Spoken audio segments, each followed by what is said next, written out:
Aštuntajame dešimtmetyje bokse buvo žmogus, kuris padarė tai, ko niekas kitas negalėjo. Jis galėjo nokautuoti bet ką, bet kurioje svorio kategorijoje ir su bet kokiu svoriu.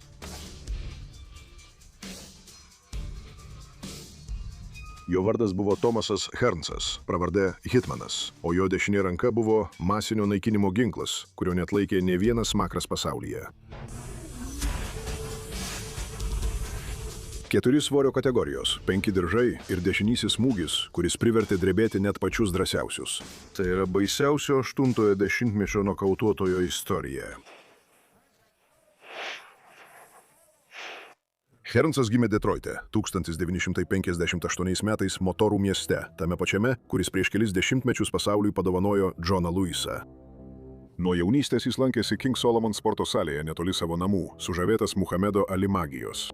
Po 3 metų jis pateko į Emanuelio Stewarto globą, žmogaus, kuris išugdė daugiau nei 40 pasaulio čempionų, ir Hearnsas jo nenuvylė.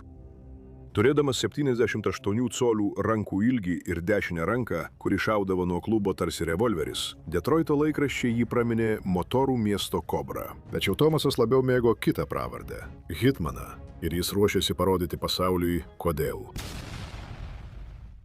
1980-ųjų rugpjūtis. Hearnsas buvo 21 metų ir priešais jį stovėjo WBA čempionas Pipinas Cuevasas. Meksikietis nebuvo eilinis varžovas. Per 4 metus jis 11 kartų apgynė savo diržą ir 10 varžovų nokautavo.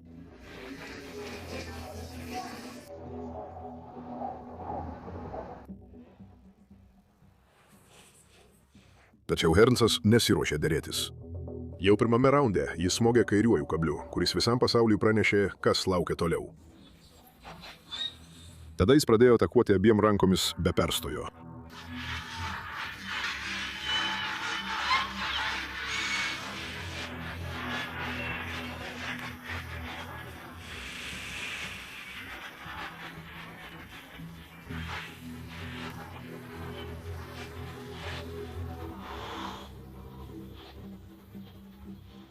Cuevasas nežinojo, ką daryti su tomis begalinėmis rankomis ir ta dešinė, kuris smogė iš neįmanomų kampų.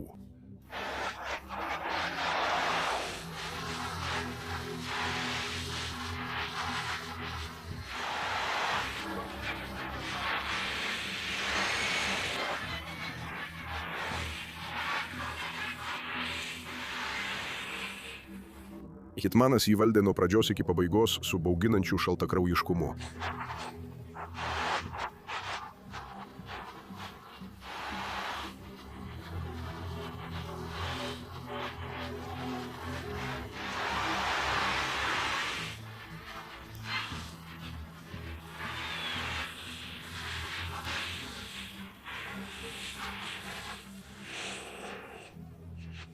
Vienbalsis sprendimas. Hearnsas. Būdamas 21 metų, Tomas Hearnsas tapo naujuoju WBA pasaulio čempionu 1984 metų birželį. Hitmanas turėjo nebaigtų reikalų bokse po pralaimėjimo Leonardui, o kitas sąraše buvo Robertas Duranas, Panamos velnės. Vyras, turintis 77 pergales ir 58 nokautus, kuris buvo laimėjęs diržus 3 skirtingose svorio kategorijose ir buvo privertęs kentėti geriausius pasaulio boksininkus.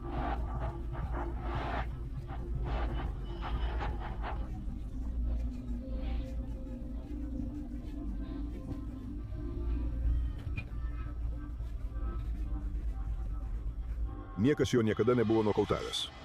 Hearnsas pasakė, kad jį nokautuos per 2 raundus, ir jis ištesėjo savo pažadą. Nuo pirmojo raundo Hitmanas naudojo savo rankų ilgį kaip ietį, smūgiuodamas Duraną iš patogaus atstumo ir paleisdamas dešinį smūgį kiekvieną kartą, kai panamietis bandydavo priartėti. Pirmyn.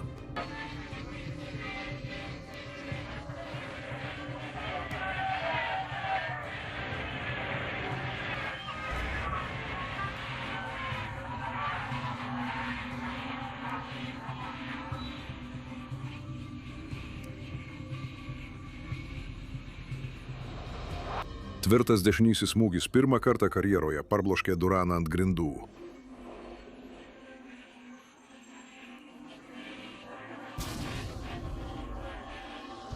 Panamos velnės išgirdo išgelbėjimo varpą pirmojo raundo pabaigoje.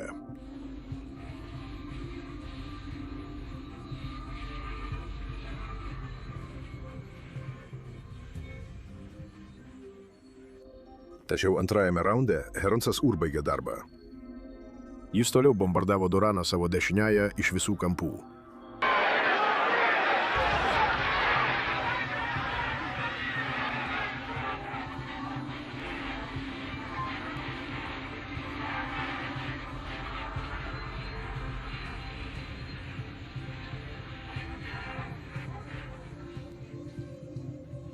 Panamietis bandė atlaikyti, bet dar vienas niokojantis smūgis per viršų jį antrą kartą parbloškė ant grindų. Šį kartą nebuvo varpo, kuris jį išgelbėtų. Teisėjas sustabdė kovą. Tomasas Hearnsas padarė tai, ko niekas bokso istorijoje nebuvo sugebėjęs padaryti – nokautuoti Robertą Duraną. 1987 metų kovas. Hearnsas pakilo į pussunkio svorio kategoriją, siekdamas savo trečiojo pasaulio čempiono diržo. Dukart UBC čempionas buvo Denisas Andrisas, smūgiuotojas iš Anglijos, kuris pasitikėjo savo tvirtumu, kad išgyventų tą naktį. Nuo pirmųjų raundų Hearnsas pramušė jo gynybą džebu, o dešinę paleisdavo kiekvieną kartą, kai rasdavo tinkamą kampą.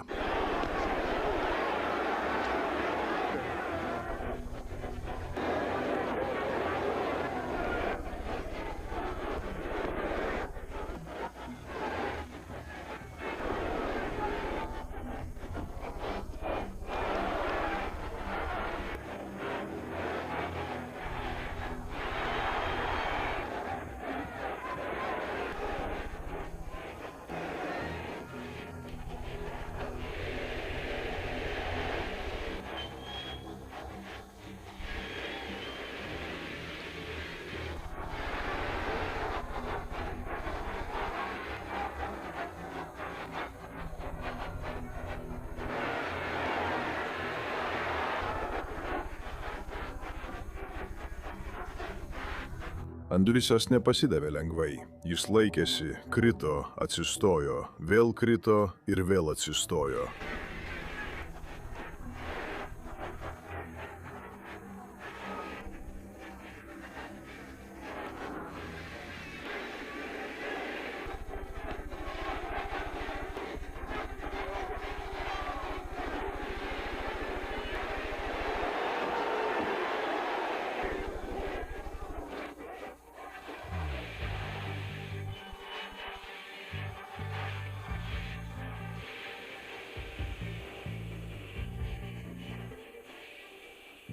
Vėl ir vėl, lyg jo kūnas atsisakytų priimti tai, ką jo smakras jau žinojo.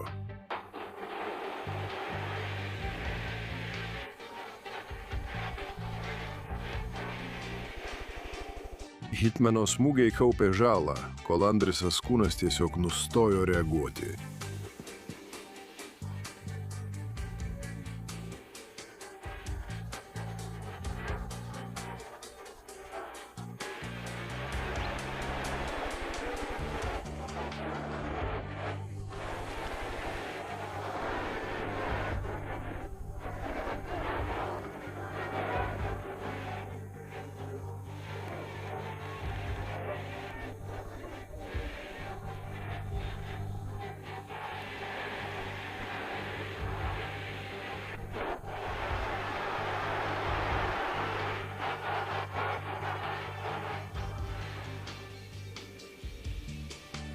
Teisėjas įsikišo, kad išgelbėtų anglų čempioną.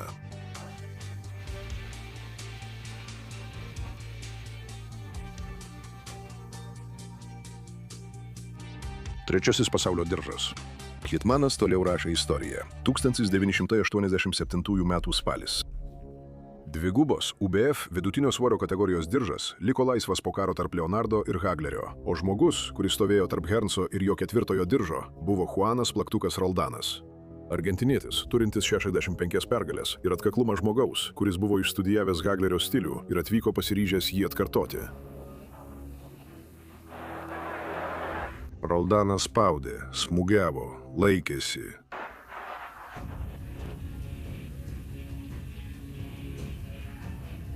Tačiau jis neturėjo Haglerio smakro.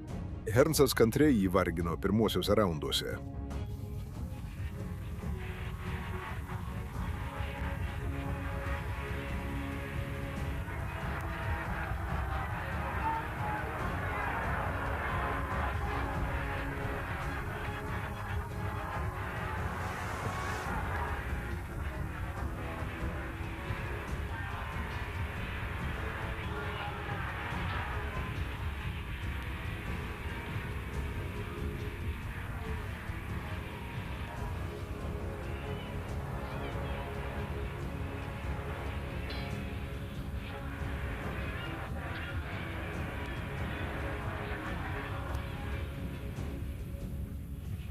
Plaktukas laimėjo trečią raundą vien tik ryžtu.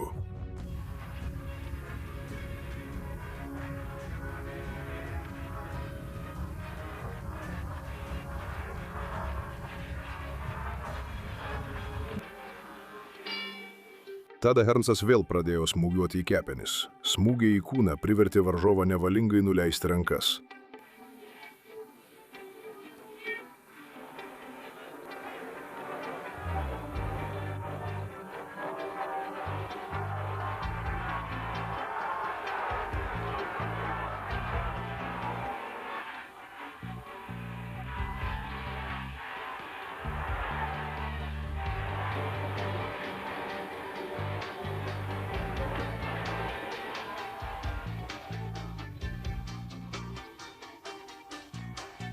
Ir kai Roldanas nuleido rankas, pirmasis atskriejo smūgis iš apačios.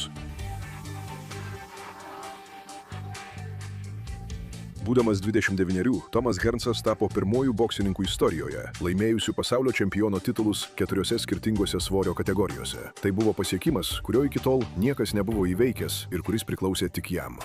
1989 m. birželis, praėjus 8 metams po jų pirmojo karo. Šį kartą honorarai siekė 13 milijonų Leonardui ir 11 milijonų Hearnsui. 9-ojo dešimtmečio boksas savo ekonominio klestėjimo viršūnėje. Tačiau likus 2 dienoms iki kovos, Hearnso brolis savo paties ginklu šovė į savo merginą Tomo namuose. Bet kuris kitas būtų pasitraukęs. Hearnsas įžengė į ringą. Nuo pirmųjų raundų hitmanas žiabais atakavo korpusą ir kantriai, tarsi chirurgas, ruošė savo dešinę. Leonardas bandė pataikyti savo ilgais kabliais, tačiau Hearnsas jį perprasdavo ir atsakydavo.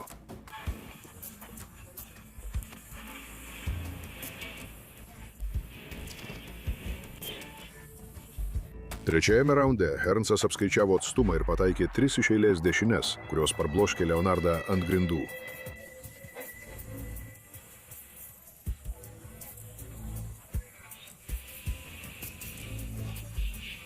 Publika pašėlo, Sugar atsistojo, bet likusią raundo dalį praleido atsirėmęs nugarą į virves.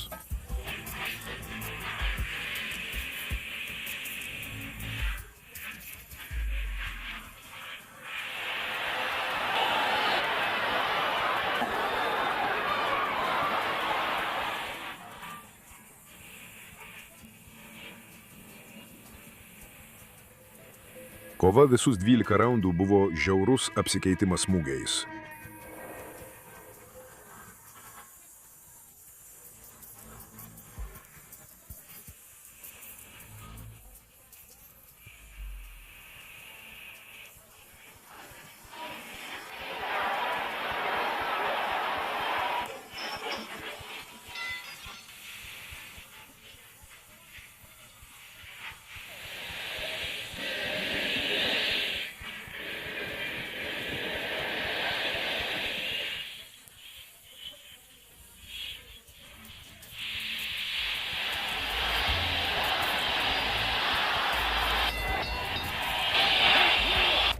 Galiausiai teisėjai paskelbė lygiąsias.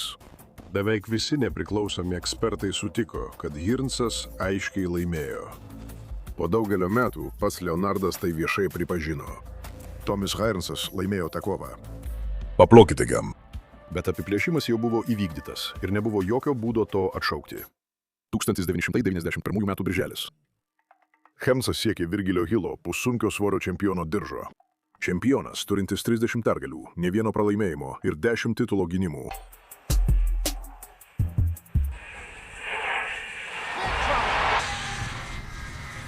Hilas laimėjo apsikeitimą džiabais pirmuosiuose raunduose. Techniškas, protingas. Sunku pataikyti švariai.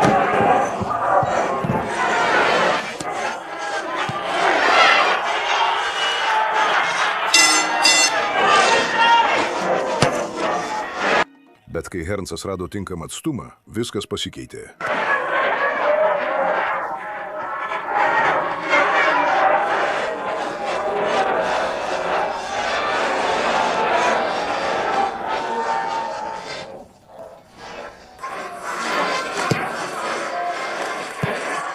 Nuolat kartojamas dešinės smūgis prasiskverbė pro Hilo gynybą pačiu netikėčiausiu momentu.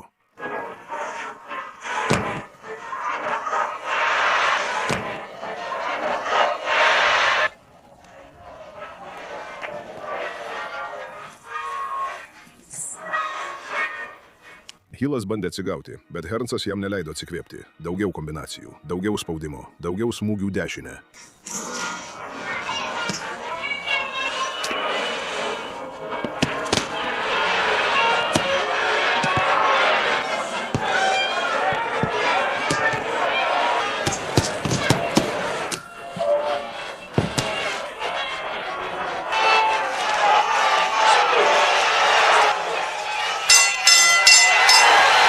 Vienbalsis sprendimas.